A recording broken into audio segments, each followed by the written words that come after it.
Hello, race fans, and welcome to Daytona here for the Culture Designs Truck Series, round one here in the Highline Racing League.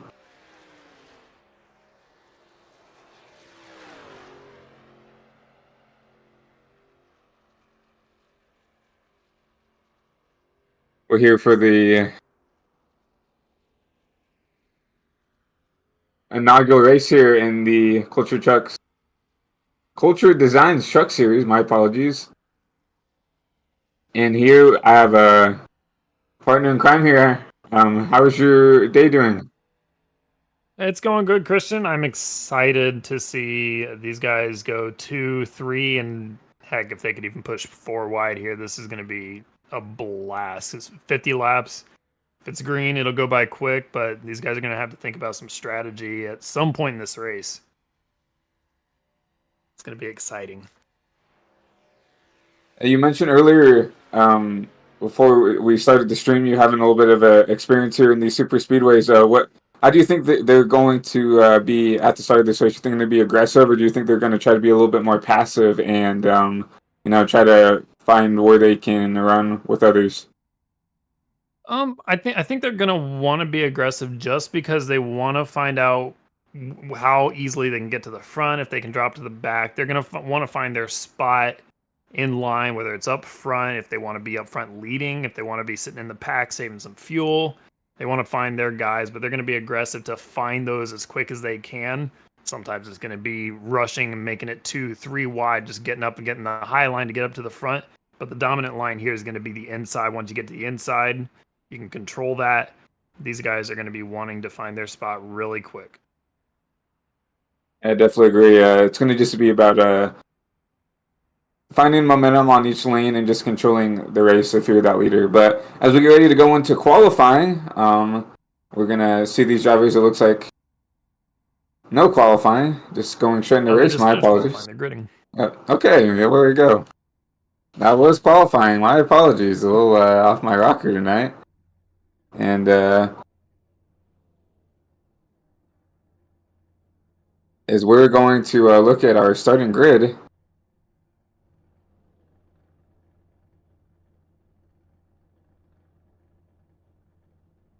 starting on row 1 is going to be Caleb Morrissey. I'm going to butcher the heck out of these names.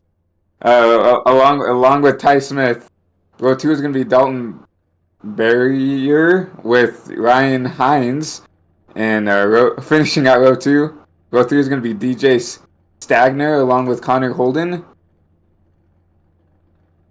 Row 4 is going to be Andrew Baker with Dylan Potest. Poteet, my apologies. And row 5 is going to be Tyler Rush and Jacob Holm. Yeah. Chad Winstead and 6. Chad Winstead. We got Toby Wedgwood on the outside. Inside of row number 7, Lucas Lodato and Dylan Clark to his outside starting in 14th. Andrew Siegel starting in 15th with Xavier Moore on the outside. Michael Deach in the Akron Zips University truck. That's a good old Ohio school for me as a fellow Ohioan.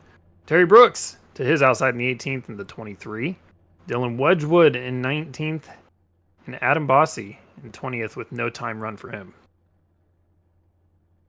Starting 21st is going to be Garrett Sidnor with Ryan Potter in 22nd. Alan Cudman is going to be 23rd with Matt Muir going to be 24th. Matthew Rodriguez is going to be 25th. And rounding out your field is going to be Justin Gibbs on that number 93 truck. You think he can channel any of that last name Gibbs magic and go from worst to first? Yeah, I mean, Justin has a big handful, starting from the back, but, anything can happen at Daytona, especially if you know how to play race in these trucks and feel the momentum and the draft picking up. It's not hard to go from last to first. You see a lot of very good plate racers do it all the time. So interested to see what some of these people in the back are going to want to do. Maybe stay in the back. Maybe they purposely qualify in the back to kind of sit back there, kind of avoid the carnage, but we'll see that during the race. Yeah, and these trucks also push really steadily, especially with the new damage model. They can take a little bit of bumping and banging.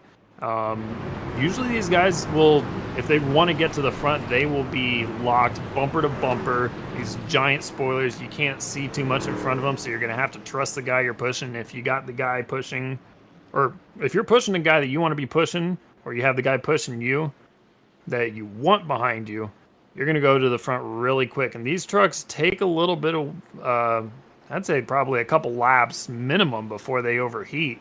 So you can almost be locked bumper to bumper and really make a good run if you need to.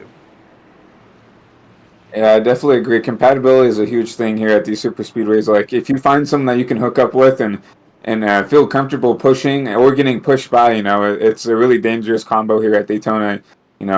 Some people just don't have that compatibility and just can't get a push or give a push to someone else just because they don't, have that, they don't have the feel for each other. But if you see drivers find that person, that's going to be really dangerous here in these coming 50 laps. Right, you got to pick who you think is going to be the guy to win. I think someone in the top 10 is going to be an easy pick, so I'm going to go with Tyler Rush there, starting P9. But pace car is in, and we're going to be green here at Daytona.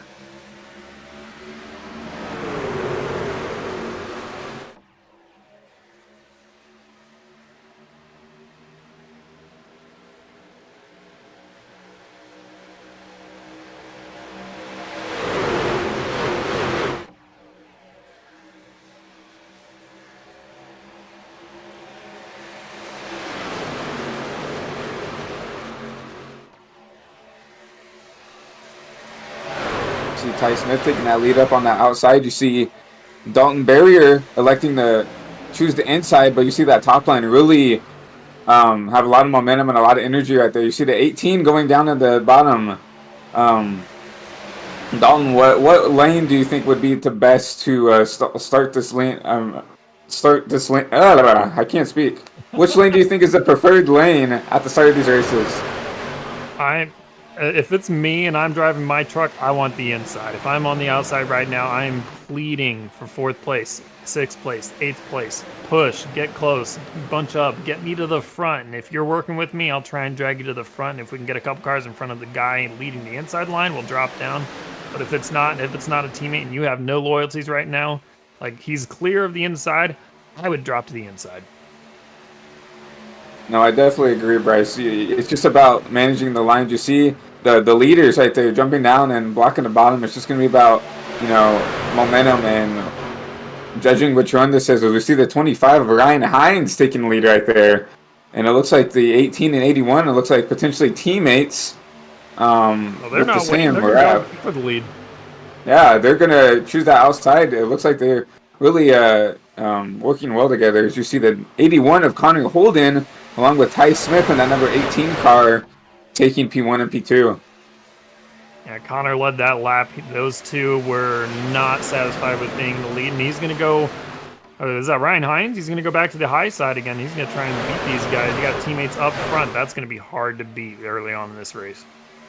And when you have teammates 1-2 leading the line, I mean, it's so hard to gauge what you can do with your truck here because those teammates are not going to leave each other. They're going to stick together and work with each other. But you see that high side led by that number 25 of Ryan Hines. Looks like he's going to lead that lap, getting pushed by that number 31 car of Dylan Poteet. And the 25 is going to lead this lap. He almost wanted to go down to the inside, but I think he's going to stick with Poteet right on the outside. Those guys were able to get right back up to the front. He's not quite clear, though, but because you got these teammates that are really close. You see how close they are, bumper to bumper. No more than 2 feet off each other. They're trying to hold a good bubble there, trying to keep the pushing going, because that inside line really disjointed right now. Yeah, and another thing to mention, right? This is race 1 of this truck series, so maybe some of these drivers have never raced with each other. So those two teammates getting linked up, they know that they can work together. They know how each other probably push and take a push. Some of these other drivers around them are kind of at a disadvantage, right? They have to learn, okay, this is how this person likes to be pushed. This is some of the people I can work with, while those two teammates lean that bottom already know the lingo of each other and already know what they want. As you see that bottom line still side by side with that top lane, trying to make something out of nothing down there. Yeah, and there's not really getting a huge advantage, and that's one thing with these trucks. They punch such a huge hole in the air that from the front to the back, you can really be almost about a second and maybe a half. As the 33 drops out of line, he's going to drop to the back. And that could be cooling, that could be strategy. But you got about a second and a half of wake and draft that you can hang off the back of this pack if you really want to take it easy. I apologize, that's 43 Andrew Baker. See that 25 still using that outside to his advantage with that number 31 still giving a good push. You see the number 76 of Jacob Holm also doing a really good job trying to keep that line up there. In my opinion, I think the third car in these super speedways are a huge part, because if that third car is just right up towards the back of that second car, it allows that second place car to kind of push the leader out in front. If you see that third place car kind of weary, not wanting to be up there and giving a good push, kind of like that 76 is doing now, you see that third car in line on the bottom, that number 38 car, Dylan Barrier, he's really teammates gonna block. Yeah, blocking. They're gonna control both the top and the bottom right here, but I really do think that. Line. Oh no, there he goes to the inside. These guys are shuffling hard up front. Like you were saying, that third line, or the third car in line, made a huge difference in making that move there as Ryan Hines goes back to the lead. Because, like you were saying, you can be bumper to bumper, and those first two cars, the second car makes a huge factor of how fast the line is moving. The third car really influences how fast he can make that change happen. Exactly. You see a lot of shuffling right here for this lead. You see that number 31 of Dylan Poteet now taking the lead with that number 81 of Connor Holden, kind of separating out those teammates right now. You have those two presumably teammates right now, row 2 on the inside and the outside. So those two have to work with some different drivers that they're probably not used to working with right now. But right now, probably in a good spot that they want to be in, just sitting P3 and P4.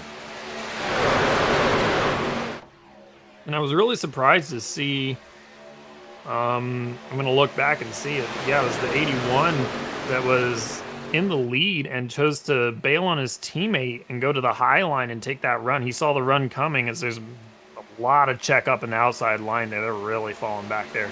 But he gave up on his teammate to take that high line, and I'm not sure if he thought that outside line was going to keep going with Hines, but he kind of lost out on that.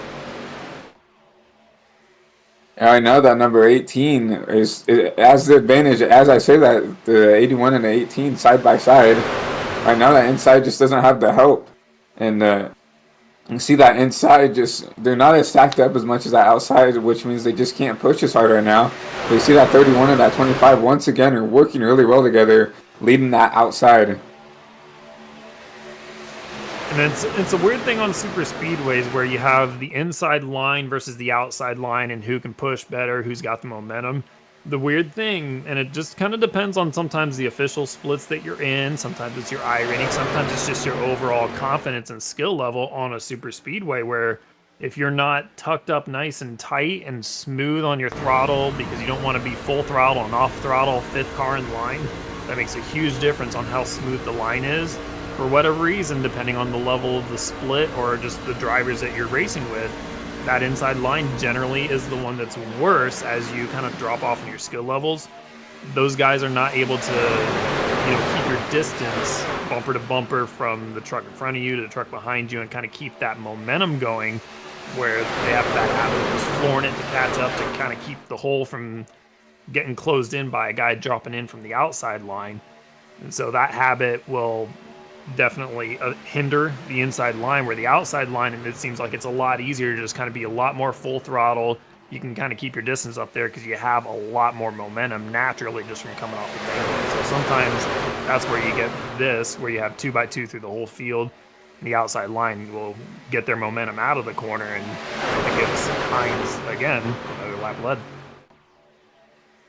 Yeah, I definitely agree. And another thing to think about is some drivers elect to get out of the gas when they get up to the car in front. Some drivers elect to, just drag the brake a little bit, dab the brake to just kind of get the car slowed down enough. And I think that really does affect the handling of some of these trucks, especially if you have to check up in a weird spot. It can upset the handling of these trucks, especially on corner entry and corner exit here. Even though it is mostly full throttle, just getting out of the gas and getting all that dirty air dumped on you can affect the way these trucks drive, depending on how they drive it.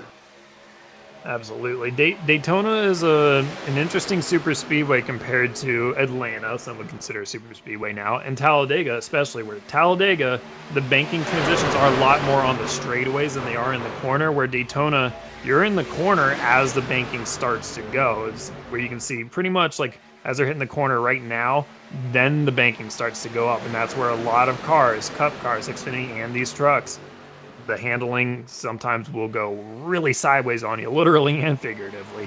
So yeah, if you're backing out of the gas or if you're dragging the brakes right as that banking transition hits at the end of these straightaways, it's gonna make a huge difference on how your truck, in this case, is handling whether you're up front or in the back. And it gets worse as you go back. I definitely agree. It does get worse as you go back just because it's hard to judge the cars in front. Like, if there's a huge checkup, you can't really see that just because you have that truck in front of you.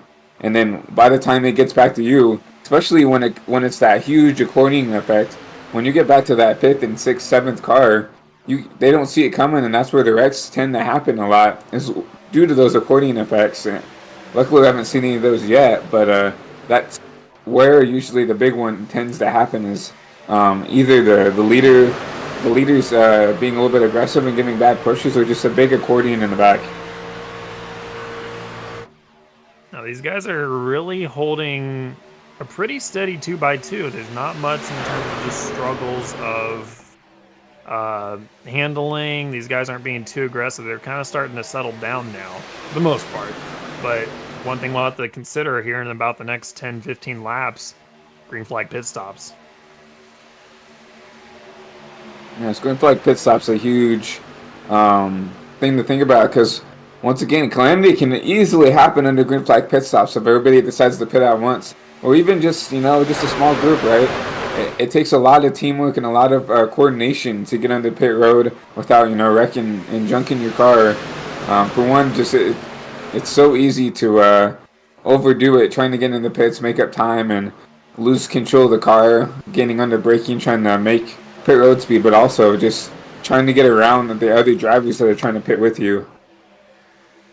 Yeah, pitting is not an easy task on super speedways, no matter what you're running.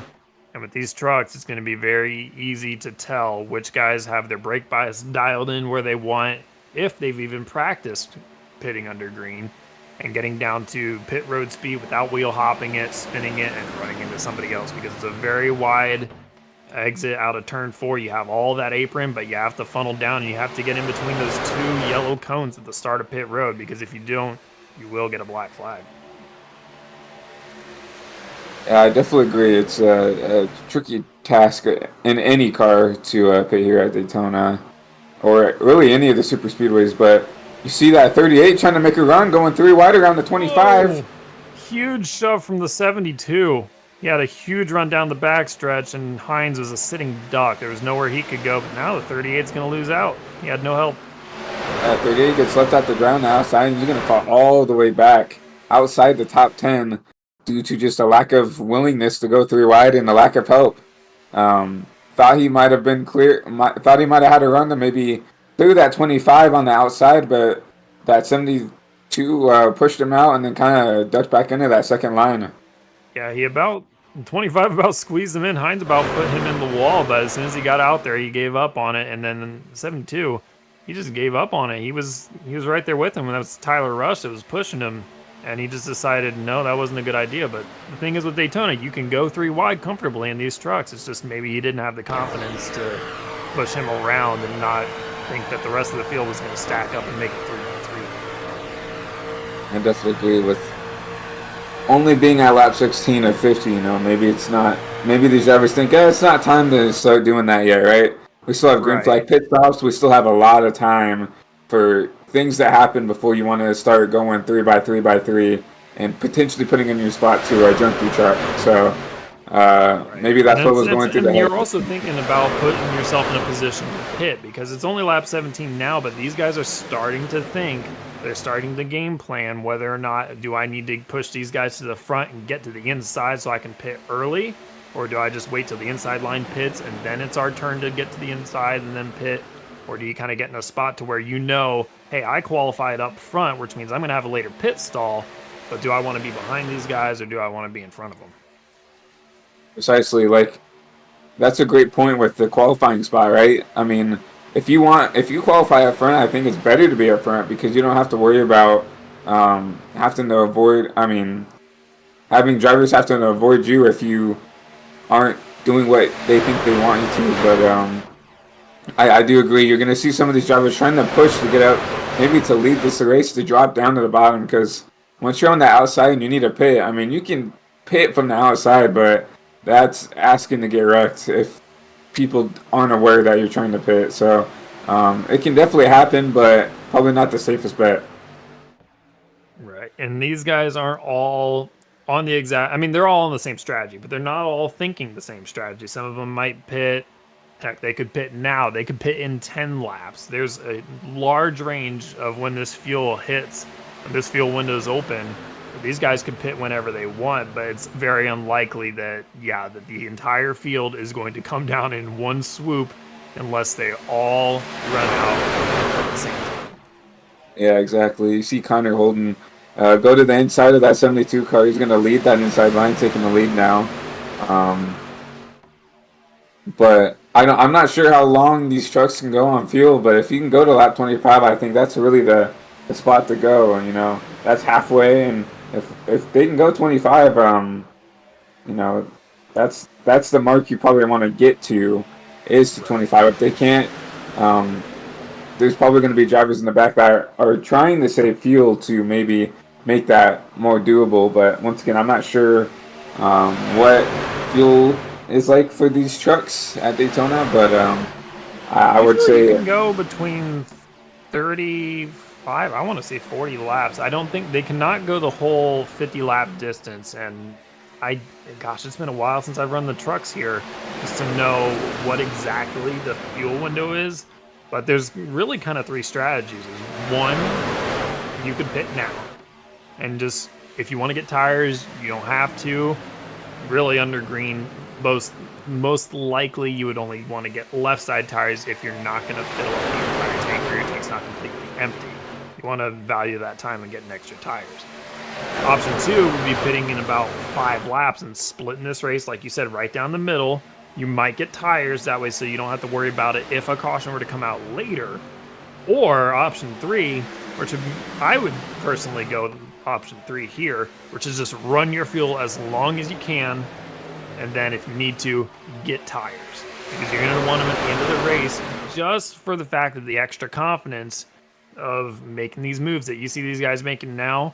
It's not doing a huge number on their tire wear, but it is just that little bit where if you ride in the back, you could save some tires versus being up here and weaving inside, outside, trying to get to the lead. You're burning up the tires just the slightest bit more. Yeah, I definitely agree. I could see some of these drivers not taking tires, right? I mean, it's just more time in the pit road. I could, like you said, left sides I could see happening, maybe even right sides, depending on, depending on the line. I think the lefts burn more when you're on the bottom, but the top, because you have that momentum, you have to kind of yaw the truck out a little bit more. The right sides burn a little bit more. But I definitely agree that, you want to mitigate as much time on pit road as you can, and then, let's say we do get a caution, I think everybody would come and get a fresh set of 4 Goodyear tires just because it's a free pit stop for everybody. So I can see that happening, but once again, we would need a caution for that to happen. And with how these drivers are racing now, not really wanting to push it too much now, we could go green the whole way. Yeah, and if they do go green the whole way, we're going to find out when these guys are running low on fuel because they will have to pit. But and the 2-tire strategy is something that really it's kind of how old are these guys? How old is each driver? How much experience do they have running on super speedways, whether that's in old NASCAR games, whether it's on iRacing, wherever it is, or if they've been watching NASCAR for a long amount of time. you know what you want to do and what the tires will do. 4 will just give you a max grip. Right sides, it'll give you that stability to make sure you can turn. It might make your truck a little bit looser, so if you want your truck to turn down the track a lot easier, you might get just right sides. But the fastest will be either no tires or 2 tires, which will help keep your truck tight. So if you're loose, you might just want to get left side tires. Yeah, I definitely agree. Another big thing to think about is some of these drivers are going to have to start making friends and making, people that they feel comfortable that they can work with towards the end. We know that 18 and 81 obviously are going to work together well. Obviously, we presume split teammates. up right now, even though Hines is going to go for the lead. Yeah, Hines is going for the lead right here, and he's going to actually get pushed by that 18 truck on that outside, but some of these drivers are going to have to learn to start making friends and stuff like that for the end of this race so they know, okay, I can get hooked up with this driver. This driver can push me up to the lead potentially, or vice versa. I can get this guy out front, and then maybe we can race for this race win. And we got a few guys in the back that are starting to come in. So there's the strategy of splitting this race in half. We'll see how those guys filter out, how they do after the pit cycle. Looking like the 34 and the 6 are coming in. So we'll see how those guys deal. It kind of broke up this pack a little bit as they go into turn 1. There's about a 6-car breakaway. The teammates really can't quite get it together. Maybe these guys are going to try and make it to the end. Well, let's see this time, because I have a feeling that we might see a few guys come back in here. Yeah, I'm a little confused by that 6 and that 34 with just 2 drivers going down and electing the pit. I figured they would try to, get some more people to come down with them, because I just don't believe that 2 trucks is going to be enough to, make up time or get an advantage. As you see a huge gaggle of cars coming down. There's about a group of 7, so maybe this strategy of splitting the race in half is a little bit more secure, whether it's maybe that's just where the fuel's at right now. These guys are really, you are going to get to the end of this race. In the last 10 laps, your friends are who you have behind you. You're either going to trust the guy, and if you trust him, you're going to stick with him. And if you don't trust him, you're going to see these guys bail really fast. And now the teammates up front, they're matched back up together again. Yeah, that's something that they probably wanted to see.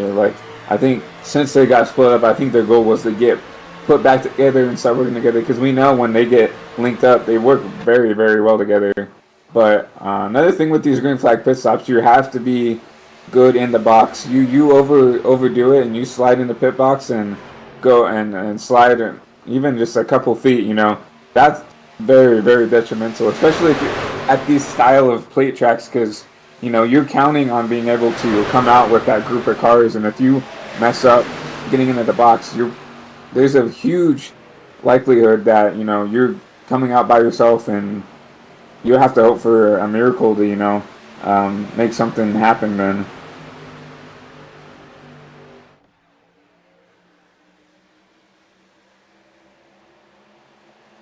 Well, you see the teammates on the inside right now making hay right now.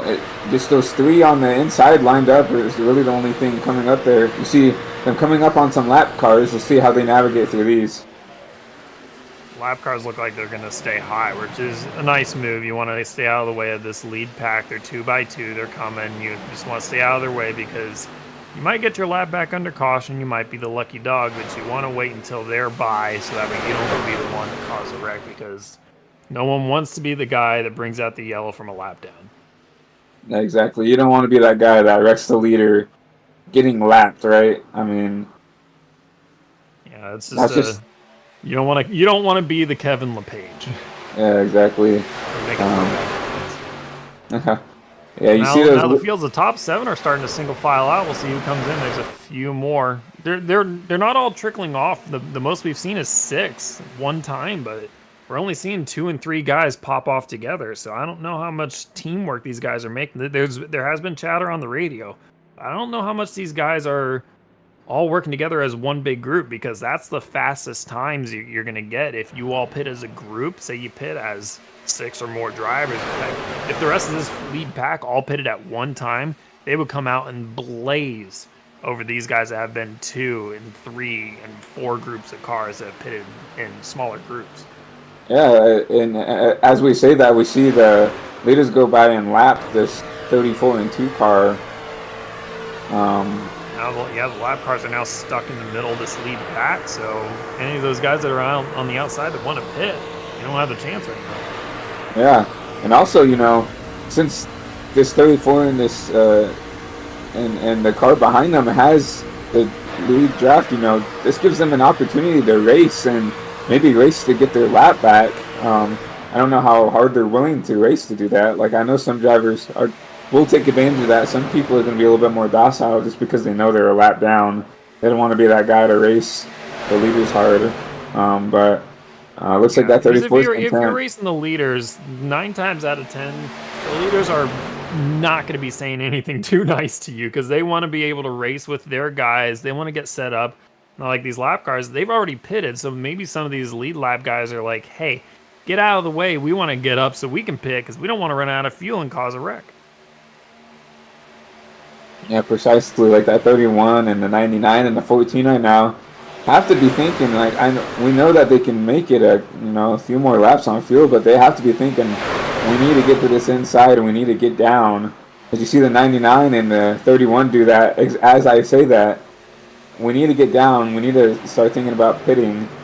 And you can see, too, how hard they pushed. The 99 was right up on the 31, almost tandem drafting from about the end of the trial all the way through turn 1 and 2 until they cleared it. That's the power of being hooked up bumper to bumper. These trucks can tandem draft pretty solidly. You can't pull away from the pack, but it's enough to where you can get out front and be to the inside like these guys. Now the leaders are coming in.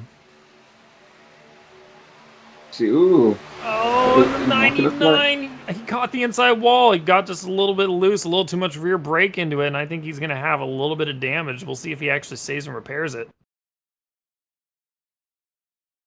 That's one thing we talked about early on, is that if you just get a little loose and you have too much rear brake in and you're just coming in too hot, that's exactly what's going to happen. The iRacing wheel hop, per se, and he came in and just missed the inside wall, and he kind of caught the end of the wall. That's going to be a good amount of damage, and I think he's going to have to stay and repair that because there's no way that unless he gets a caution, his race might be over. Yeah, just once again, just simple mistakes like that is what can cost you. As you see some more drivers coming down pit road. It was a wild move by Rodriguez. If he made it down to pit road speed, that might be the move of the race. That was incredible. He was about 3rd or 4th in line there. Didn't brake quite as early as the guys right in front of him. He just hung it left, and he missed those guys and was able to outbrake them.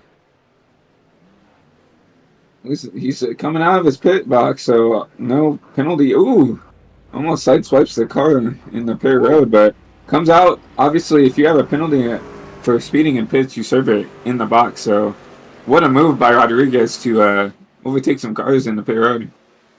Now, if he ends up further up in the lead pack once they cycle around, that might be one of the best pit entry moves that I've seen in a long time. I've tried to pull that, and I think there's been a couple times where I've just been taken out because somebody's become sliding across my door and taking me out by accident.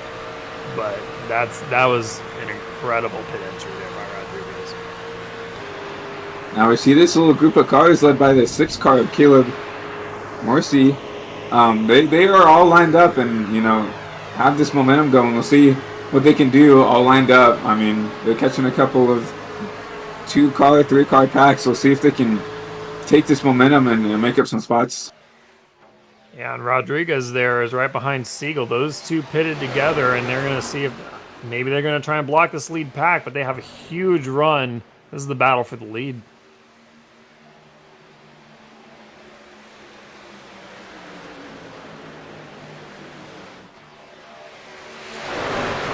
Yeah, Andrew Siegel, the only driver that has not pitted yet, so maybe hoping for a caution and can, have a free pit stop. I'm not sure what the strategy call is. Everybody besides him has pitted. Right now, you're waiting for a yellow, because if he pits for a yellow, he's trapped a lot of guys a lap down here. And my mistake of talking to him a moment ago is it was a battle for about 7th as those guys that were coming around to Siegel.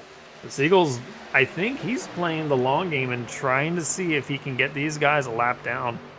Because if he does, then you only have a few guys to worry about. And heck, I think he's only got one other guy that's on the lead lap right now.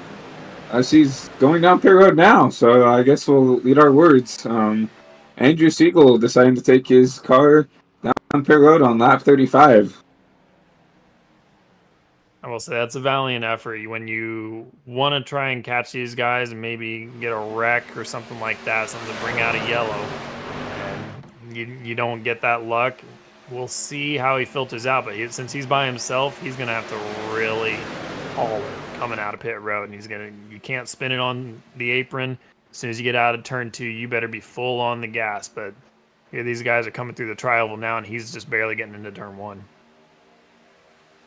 Yeah, I mean, hopefully Andrew can get a hold of this draft when they get past him, but it's going to be, I mean, they're going to fly by him. I doubt that he's going to be even up to speed in time to pitch this draft. Yeah, he's going to need a few stragglers behind this lead pack because of the pace they pass him. He's going to be a lone wolf there for a while.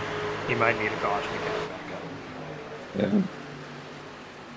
And you see that one, and unlucky for him, he only has that one straggler back there that can help, and even then, I think it might be enough because he's got his draft, and if he wanted to, he could catch back up to him and tandem draft with him, and that's Michael Deach. But as we go back and look for this battle of the lead, we got a newcomer to the front, Garrett Sidnor, and that number 50 Loves truck trying to lead this outside. He didn't have necessarily one of the fastest times on pit road last in that cycle. He was about 2 seconds slower than a majority of these guys. A lot of these guys spent time. There's a huge wreck. Several cars involved there in 3. Yikes. Yeah, we knew that was going to happen. And the number 25, one of our front runners involved in that crash, 25 Ryan Hines. And we're going to have the more unique, looks like pace car come out on track. Looks like a choose cone. It does look like a cone. I presume that's what that is indicating. Once again, very new to broadcasting this league, but that's the first time I've ever seen that. That is obviously iRacing hasn't decided to paint the choose cone on the actual surface of the track. So here at the Highline Racing League, they're like, we'll make our own, right? So yeah. I really like that. Yeah, that's unique. It's a fun little thing. You have someone that'll probably one of the tower guys or race control that comes out as a choose cone guy. We're gonna look at this replay, this wreck here. Rodriguez is following in line. He's not worrying about too much on the outside, and then there's just a push out of line on the outside, and that's just a tendency where like you get one guy that checks up, you get a bump that's off center, which still in these trucks it just upsets them, and then it caught. Oh, you got the 25. Yeah. Couple hard hits that might take them out of contention here, but it's one thing with the trucks are very good about bumping if you're very lined up, but when you get off center like that, he just moved down and he got a bump right at the wrong time too, and then once you get pushed 3 wide, there's just nothing you can do. Yeah, it just looks like you got a bad bump, and it just looks like he got a bad bump, and it let the truck kind of chase it down, and he continued to try to push him, even though that truck in front was upset, and that's just what happens. Yeah. Just got him in there. 25's on board would probably have a solid look. You could see how lined up those guys were. It's just kind of one of those things where it's like you're following these guys, you really can't see much. Hines is really just an innocent bystander trying to get by these guys. You can see just a bump sent him out of line, turned him back around, and just clipped him, and then smacked the wall. Honestly, with the new damage model, these trucks can take a way bigger hit. So, honestly, with the old damage model, that truck would have been KO'd. But damage, probably not too bad for that 25, but that 93 went for a tumble there, and see if you can get that truck somewhat repaired to at least somewhat capacity to try to maybe make something out of nothing here. Yeah, hey, with the new damage model, like you were saying, I love it because you can actually go and get a lot of your damage repaired, and you may not even need to repair all of it just to save some time, and you'll be pretty close to full song. With the old damage model, you could repair all of it. You could have 30 seconds, 5 minutes and 30 seconds, anything. And you repaired it all, and you were down a couple hundred RPM at the minimum. As soon as you got damaged, even if you just scraped the wall, you lost engine power, which was a huge issue, and a lot of people had issues with it, me included. Now that iRacing has this new damage model where you can scrape, you can take a little bit of damage, and your engine isn't damaged. You don't lose any RPMs. It's very nice for things like that, where that damage can be pretty much repaired to a minimum of 80%, and he'll be able to hang with the pack. As they come to the choose cone car. Yeah, we'll call it the choose cone. We'll see these drivers elect which Choose lines V. they want to. Yeah, there you go. The choose V. We'll see which drivers elect to take lines. You see that number 50 of Garrett deciding to choose the inside. They're You see pretty Ty. split.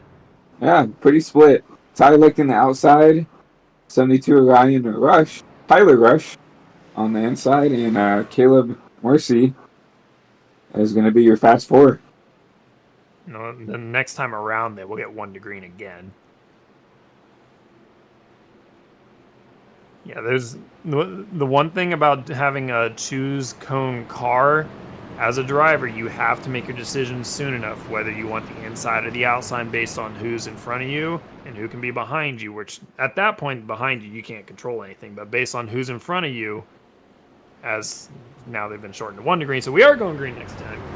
But you cannot hit that choose cone. You have to make a decision early enough, because if you hit that choose cone car, you're going to have damage, and it might throw that car one way and cause damage for another driver. And you don't want to be the bad guy for being indecisive on which line you want to choose. Exactly. Those Formula Vs are very, very light compared to these big, heavy stock cars. And if you do hit that car, for one, with the open wheels, anything can happen in one of those cars. You could throw that thing, like you said, which way or another and cause calamity under caution. And you don't want to be that guy. So hopefully sooner or later iRacing will maybe rescan, or you just repaint. You don't even need to rescan the tracks. Just put a little V on the track, and then same thing of like adding lines at Atlanta. That's one thing I want. That'll make the racing a lot better. 10 to go this time by. Green flags back out. That was a big jump by Sidnor. And I'm not sure that's what he wants to do right now. I mean, typically in these super speedway races, you kind of go on green, so you don't get a jump. But it looks like that number 72 is content. Stand behind him, pushing that number 50, Loves Ford out. And even if you get a huge jump like that, what I would do is I would go to the line that's now closest to your rear bumper, which would have been the outside line. But at that point, he risks getting shuffled out because that guy's going to have a run. But if you're the leader and you want to go, you could still jump it, but you almost have to kind of back off and get the guy to kind of come with you and ease into the jump versus just going full throttle and just leaving everybody in the dust and then getting yourself left in the dust.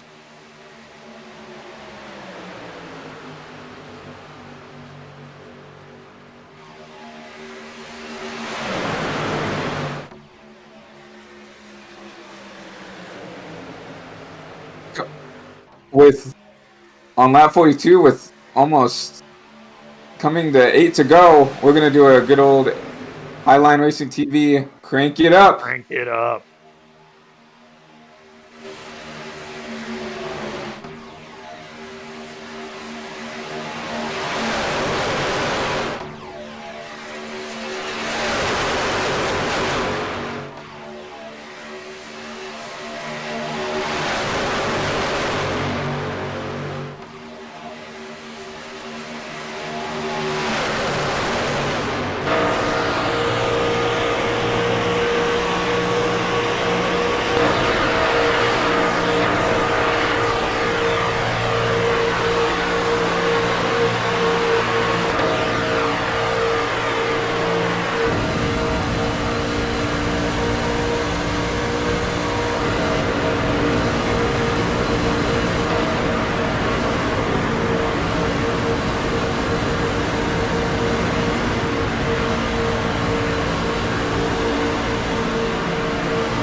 Welcome back from that crank it up with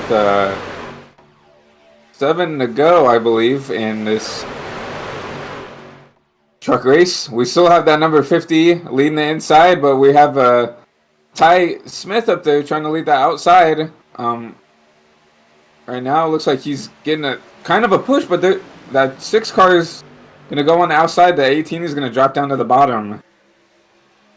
That was a big move to try and get to the inside lines. They're 3 wide in the back, a little bit of contact, and these guys are starting to really crank up the intensity. They know they're coming to 6 laps to go. It's now or never. Do you want to get to the front? And if you do you have the help that you need?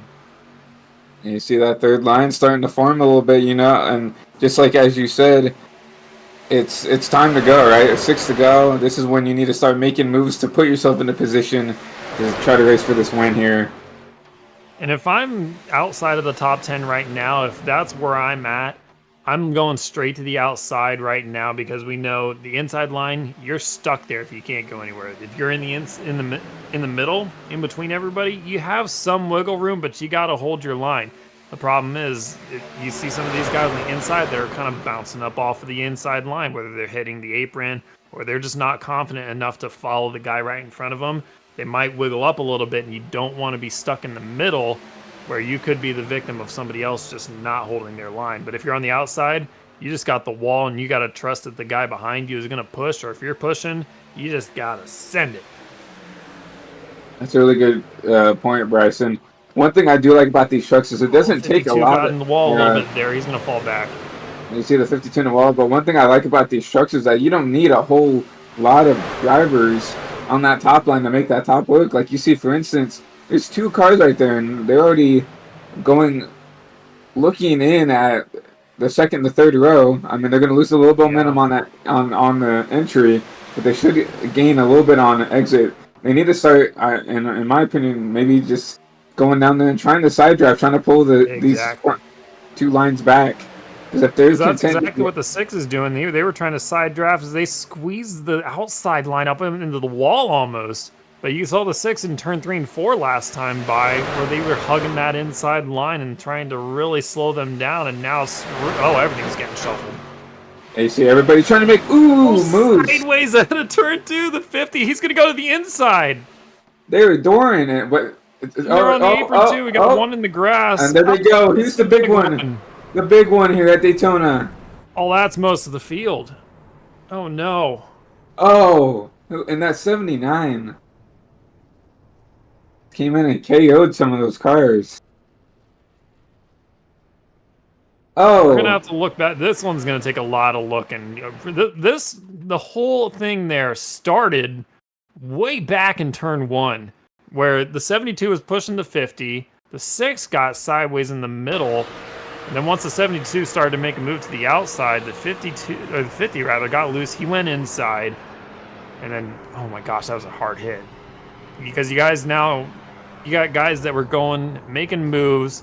You got one that goes way down to the apron, and a few guys went to the apron. They were about 4 or 5 wide there. Yeah, it took him about a half a lap.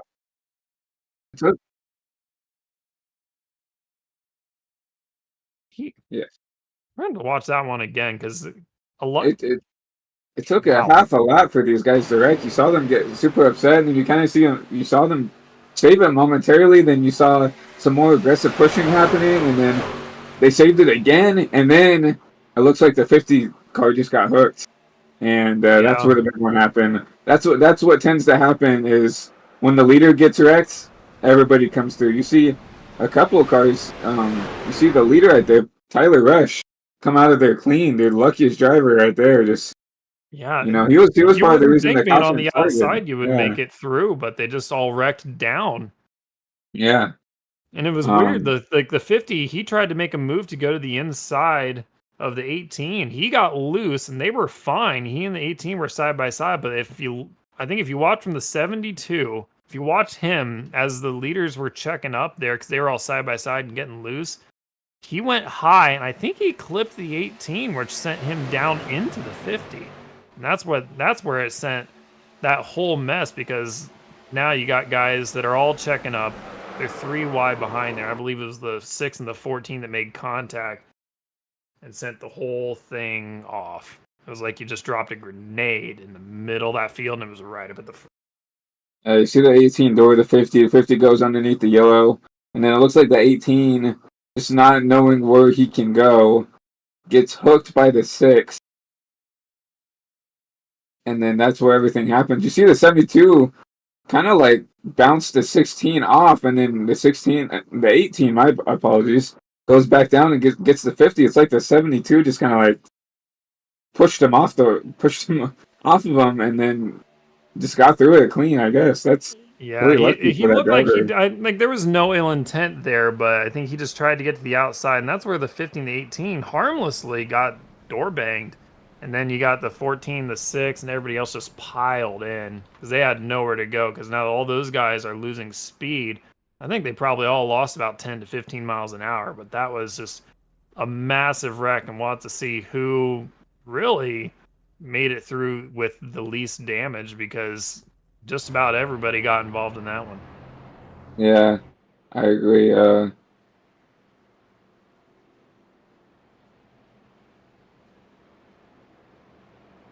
See the pace car, the lights on the pace car still on, which means they're gonna be out here for a little bit. As they come to the start finish line, they will be going past the choose V, as we're gonna call it. One See to what green, choose V, and they have one attempt at a green-white checker.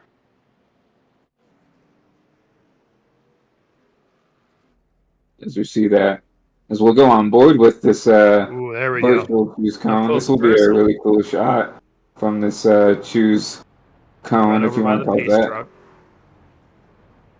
And see all these drivers Still trying to pretty pick even. one. Oh, a lot of these guys in the back are going to stay low.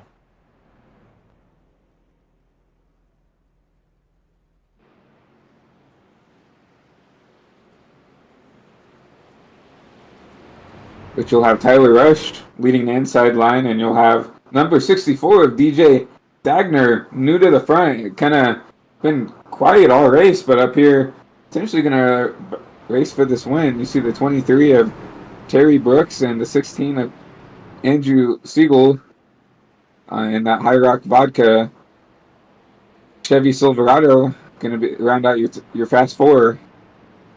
There's a few guys in here that have been steadily up front, namely Tyler Rush. Andrew Siegel's been in and out of the top 5 and trying to battle in the top 10, staying up as far forward as he can. Then you got guys like Andrew Baker, who's just kind of been sitting mid-pack there in 6th place. He's going to restart. You got some of these guys that are also just, they've been hanging out in the back. They've been in the back of the pack, nowhere to go. And now they're up front. It's going to be a completely different looking race now. Mostly because they only have 2 laps to settle it. And they get one shot at it. Yeah, exactly. And you think about this, like all the front runners got wrecked out in that big one. So a lot of these guys that ran in the back tried to keep the truck clean. This is exactly why they did it, right? Because of that big one. And now they're up Exactly. here. You got guys that were wanting to get, they wanted that to happen a lot earlier, so they had fewer guys to worry about. But now you got 5 miles with a whole new crop of drivers right up at the front.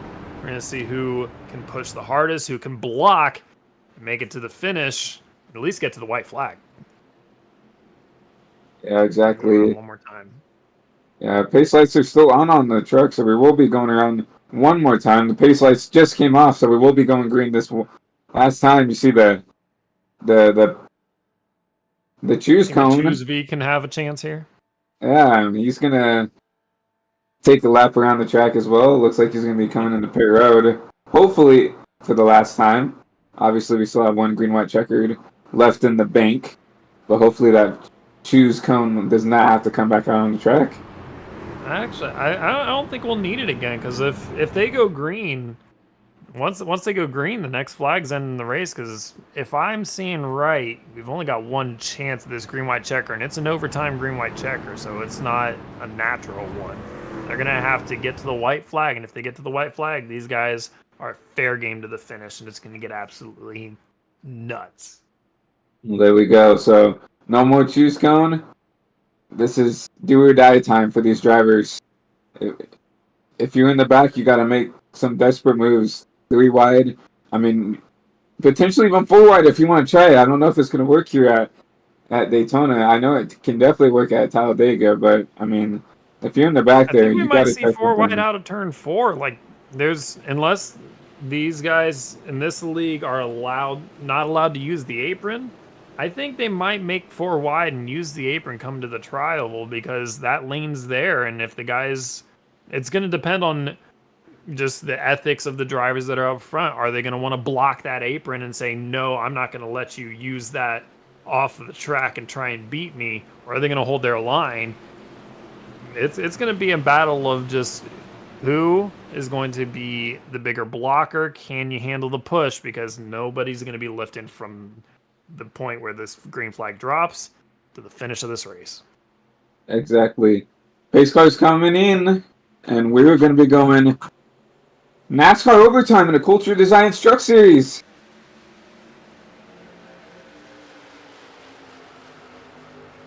Field's pretty spaced out here. It wasn't quite a smooth restart, so we're going to have some guys that might have some big runs if their trucks are healthy enough, but you got a 6-car breakaway. Yeah, I'm definitely looking at that number 70 truck right there of Matt Muir in the back. He's probably going to have a huge run. He's going to have to take it. He's going to elect to stick on the outside line. He's going to try to push them out. That outside is really linked together right now. It's got way more energy right now than that inside. Top 2 are clear, and they're going to drop down. 64 maybe working with the 16 a little bit, but there's not a chance this is done yet, because there goes Tyler Rush back to the outside.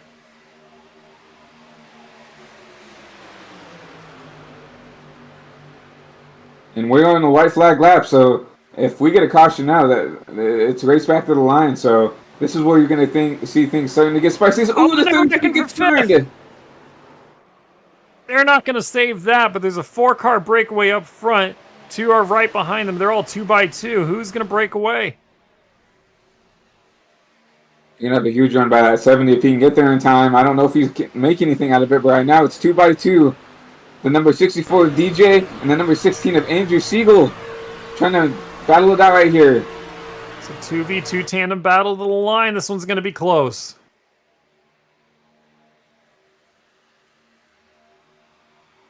Coming to the line here. Who's going to get it? Got it. And DJ Stagner is going to win your debut race here at Daytona for the Culture Design Truck Series. What a finish. That was crazy. These guys were pushing like nobody's business. They were not going to go 3 wide even, but they decided, you know what, we'll go 2v2. We're just going to push our guy to the finish. And wow, DJ Stagner, he was sneaky sleeper the entire race, and he made it work. Yeah, just kept his car. He stayed in the back basically the whole race and snuck his way through and through that big one. You see, like, no damage on that number 64 Chevy Silverado, and that's just due to him playing the race smart, right? Got through that big one that took out, what, half the field, or at least gave half the field some sort of damage, and you see, and now he's going to get to burn it down here at Daytona. Oh, a little bit of just after-race action there. Yeah, looks like that huge wreck too on the last lap. That we'll have to see who got taken out there and all of that final lap incident, which I think we all knew was coming. It was just going to be where. You saw these guys that were going to be desperate to try and get to the finish, but in all that, you risk losing points, and some of these guys lost a lot of points there just at the end by racing a little too hard. But what else can you do? It's the last lap. You're racing at Daytona, and nobody wants to lose at Daytona. JJ Stagner might be the only happy guy here. Yeah, exactly. Especially for those guys that are running up front in that big one. They cannot be happy with that, right? Like, I was up there. I qualified well. I was up there dominating the race, and just, racing happens, especially at Daytona. Like, everybody has to think for themselves, especially in these super speedway type races. Yeah, you have teammates, you have friends, but only for so long. And you see the 64 going to do some little burnouts in front of the choose cone.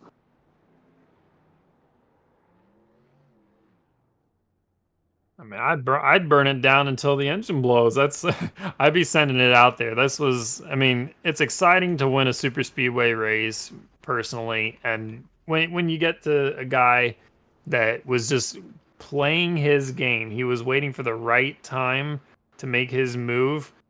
He played it right, missed the big wreck, and not by a lot, and then ended up right up front, chose the line that he chose, and he got the push that got him the win. Exactly. You see some probably some friends celebrating with their friend right here. See the number 99 and number 18 right there, doing some burnouts with probably with a friend, getting their win here at Daytona. It's always nice to see, people coming together celebrating someone getting a win here at Daytona. It's always Daytona. There's always one winner, but it's always a team effort. So it's always nice to see. You can't win Daytona alone. Absolutely. Yeah.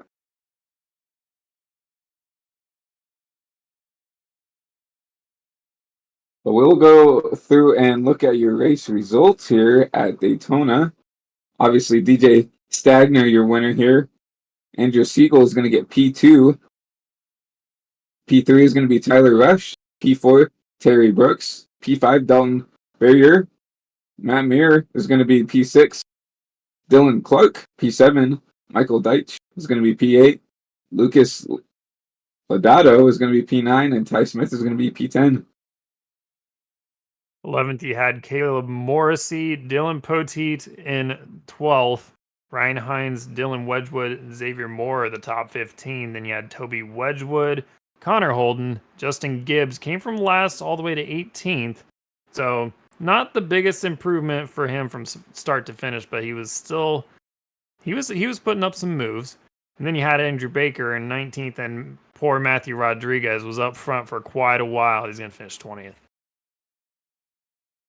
And after field out here is going to be Jacob Holm. One lap down. Ryan Potter is going to be P22. Garrett Sidnor, 5 laps down, is going to be P23. Chad Winstead, P24, and the rest of the field right there. But what a win by DJ Stagner. Sleeper pick for this win, and kept the car clean when he needed to, and was up there at the front when he needed to. But we are going to get. Yeah, you got to have to keep the truck clean. You have to be smart at these Daytona races. You can be up there in front and lead 99 of those 100 laps, and then get wrecked out on the last lap, and then get it taken away from you. So you just got to be smart. You got to be clean. But we are going to go and talk to your podium finishers here. After we look at this wreck on the last lap, we'll talk to your podium finishers. You see the 33. It just looks like a racing incident. And just racing hard for this win, but holy crap, you see one of those cars fly up into the catch fence. Yeah.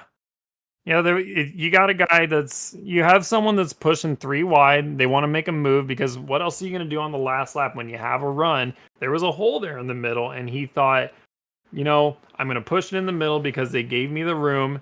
And then he made contact with the 43, and it's just you end up junking some guys that were just innocent bystanders, just as a product of SuperSpeedway Racing, and then you got guys that were just they were hoping, and the move just didn't pan out. Yeah, I mean that's just racing for more positions. I don't think these guys had a chance at racing for the win, but they were trying to maybe get a couple more points for for points wise, right? I mean, even though this is Daytona, all these guys are in a way points racing, right? So any position counts. So, but just unfortunately, misjudged some runs, and you see, Matthew Rodriguez. He was the one that got put up in that catch fence. So disappointing, right? So running up front, and we're gonna go on board with him for this last wreck. See the new damage model at work too, where just about everything on the front end disintegrated. He just got turned head on into the wall.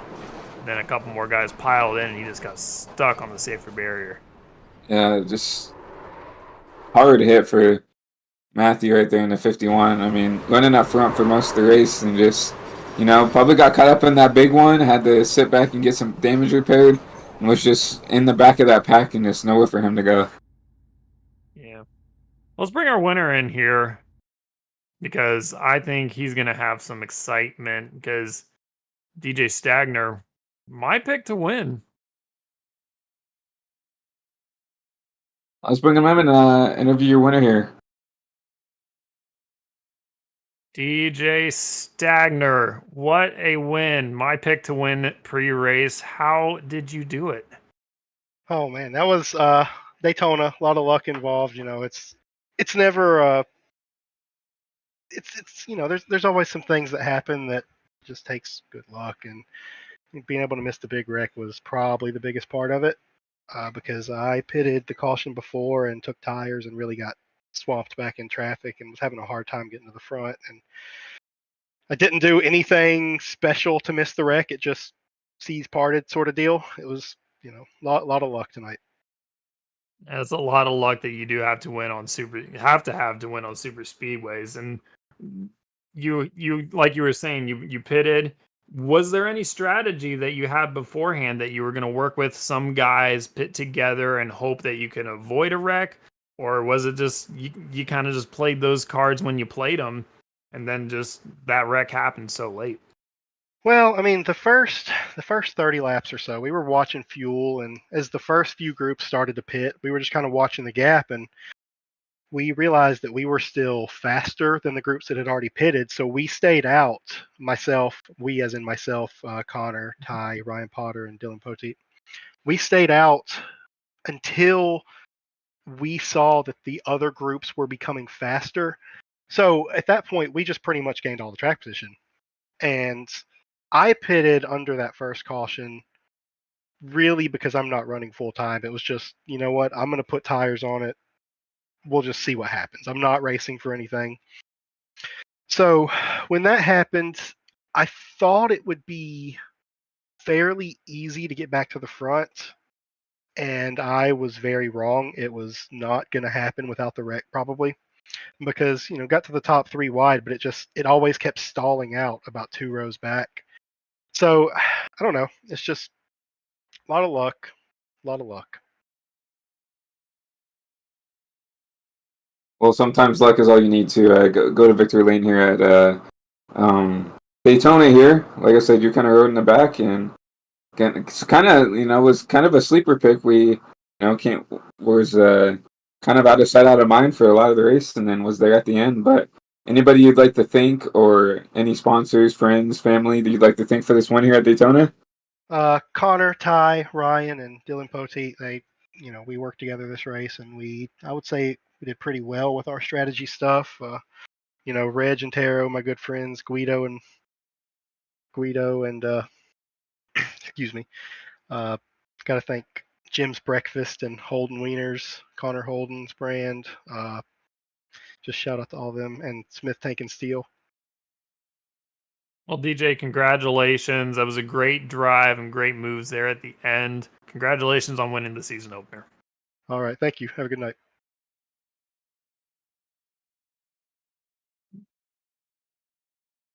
As we're Now going bring in to second place. Yep, we're going to talk to Andrew Siegel, your second place driver here at Daytona. Andrew, is Christian and Bryce up in the booth? You got us? Got you loud and clear. Well, a P2 finish for you, kind of running up in the top 10 the whole race, but just walk us through your race. Well, I didn't have that well of a qualifying start. The plan was just to run either up front or in the back, but I was able to keep her up front, stayed out as long as I could, begging for a caution. Caution didn't come out. Almost got back out in front of the group, but I think it was a pretty solid run for me tonight. Finished sideways at Daytona. Nothing new for me in this league. Yeah, what was it like going through the field where it's like, did you want to be up front, or were you hoping to be in the back, thinking that wreck would happen a lot earlier than it did? I was hoping it would happen when I stayed out that long green flag run, because I pretty much ran the tank empty until I had to pit. And I thought I got that group of, I think it was about 20 trucks went past me, and I thought, no, my race is over. Going to finish about 20th. I got lucky with that caution there. I was able to get through and worked my way up to the top two there, and I had a slow restart there on that last yellow. And I thought, well, I'm going to get gobbled up and finish about 10th or something. But I got back to DJ and helped him get out front. And coming off a 4, gotta try it. And well, it didn't work out. Finished sideways. But I'll take a P2. Well, yeah, finishing sideways is a normal thing here at the end of these Daytona races. But anybody you would like to thank, friends, family, any sponsors for this P2 finish? Well, first I'd like to thank Adam, Toby, Kendall for keeping this truck series league going. I enjoy these trucks a lot. Of course, High Rock Vodka being on the truck again this season, and you guys for putting on the broadcast here tonight. Well, Andrew, that was a great run. Congratulations on second place. Thank you much. That was Andrew Siegel, second place. And then we're going to bring in Tyler Rush here, the final podium finisher. Tyler Rush was pushing our winner to the finish line, came across the line in third by about 1.5 feet. How'd you do it, Tyler? That was a pretty exciting finish. Yeah, it kind of sucked for us, though. I think we really deserved the win there. The Turtle Shell boys have given me a great 72 truck tonight, and I think they're tired of finishing second and third all these times. So I got a really good push with Gert on the restart before last, and I was able to get out there and avoid that big wreck and really kind of make a late dicey move. And I got really close to tying. I think I might have given some dirty air, touched him a little bit, and I feel really bad about that. It was really close, but I knew my shot to win was that outside. And then after the wreck happened, I kind of knew I was by myself out there, which, yeah, I really was wishing I had a teammate at the end, but I just stuck to my guns, and I ended up getting behind DJ and thinking I could hopefully clear the other cars out of 4, and I just didn't quite have enough to push him and myself by, so we'll settle for third tonight. And like you were saying with that big wreck, no ill intent in the contact and just trying to avoid it. That was about a wreck that was happening for half a lap, and you guys all made it through. What were you thinking when the 50 went low and nearly wrecked, and then all those guys started wrecking behind you?